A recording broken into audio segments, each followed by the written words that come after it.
ডিভোর্সের পর আমি আমার বাবার বাড়িতে এসেছি আজ 3 দিন হলো। কিন্তু এই গত 3 দিনে আমার পরিবার আমায় খুব ভালো করে বুঝিয়ে দিয়েছে এই পরিবারে আমার অবস্থানটা ঠিক কোথায়। গত 3 দিনে আমার কাছে বারে বারে মনে হয়েছে এই পরিবারে না এসে আমার হয়তো মরে যাওয়াটাই ভালো ছিল।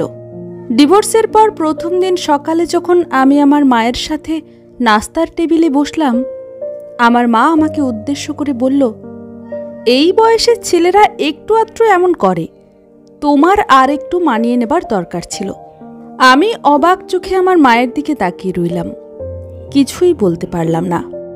ঠিক ওই দিন দুপুরবেলায় যখন আমি আমার বাবার সঙ্গে লাঞ্চ করতে বসলাম, আমার বাবা আমাকে উদ্দেশ্য করে বলল, তোমার আর একটু ধৈর্যশীল হওয়া দরকার ছিল। সংসার করতে হলে অনেক বেশি ধৈর্যের প্রয়োজন হয়, বুঝতে পেরেছ? আমার পুরো শরীরটা ক্ষতবিক্ষত হয়ে গিয়েছিল আমার স্বামীসহ শ্বশুরবাড়ির মানুষের অত্যাচারে, কিন্তু আমার শরীরের কোনো আঘাতই আমার বাবার বাড়ির কোনো মানুষের চোখে পড়ল না। তাদের চোখে মুখে তখন একটাই চিন্তা, এই বুঝি সংসারে একটা উটকো ঝামেলা এসে পড়ল।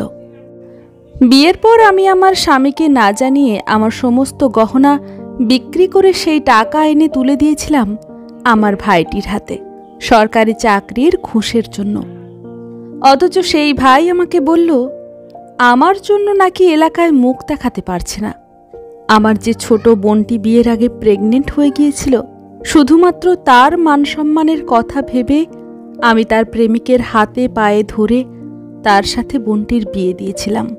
সেই বোন আজ আমায় বলল, সংসার করতে গেলে একটু আধটু এমন হবেই, তাই বলে স্বামী সহ শ্বশুরবাড়ির সব মানুষকে ছেড়ে দিয়ে চলে আসাটা নাকি আমার উচিত হয়নি। ডিভোর্সের পর দ্বিতীয় দিন সকালে আমাদের কাজের ছেলে রহিমের সাথে আমার দেখা হলো। রহিম আমায় বলল, কি ব্যাপার দিদি, আপনি একা কেন? আপনার স্বামী কোথায়? তাকে তো দেখছি না। বিয়ের পর স্বামী ছাড়া মেয়েদের একা একা বাপের বাড়িতে আসা উচিত না। আমি একটু হেসে বললাম, আরে রহিম, শেষ পর্যন্ত তুইও। কলেজে পড়ার সময় যে শিউলির মাকে আমি হাজারো বার বাজার করে দিয়েছি শুধুমাত্র শিউলির বাবা প্রবাসে থাকে বলে, তখন শিউলির মা আমার মাথায় হাত বুলিয়ে বলতো, আমার চাইতে ভালো মেয়ে নাকি এই শহরে আর একটিও নেই। আর আজ সেই শিউলির মা এখন আমাকে দেখলে দরজা বন্ধ করে দেয়। শিউলির মা শিউলিকে নিষেধ করে দিয়েছে আমার সাথে মেশার জন্য। আমার সাথে মিশলে নাকি শিউলিও নষ্ট হয়ে যাবে। আমার বাবার বাড়িতে আসার তৃতীয় দিন বিকেলবেলায় আমার বাবার এক বন্ধু এসে বলল, তার কাছে একটা ভালো পাত্রের সন্ধান আছে। পাত্রের বয়স 70 কি 75, স্ত্রী মারা গেছে বিগত 20 বছর হয়েছে, সন্তানদের কথা ভেবে আর বিয়ে করেননি। এখন সন্তানেরা সবাই বড় হয়ে গেছে, বিদেশে থাকে, সবাই যে যার মতো সেটেল।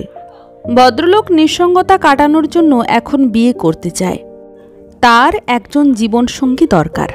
এই কথাটা শুনে আমার বাবা মায়ের চোখে আমি আনন্দের ছাপ দেখতে পেলাম, আর মনে মনে ভাবলাম যে এই সংসারে আমার অবস্থানটা ঠিক কোথায়।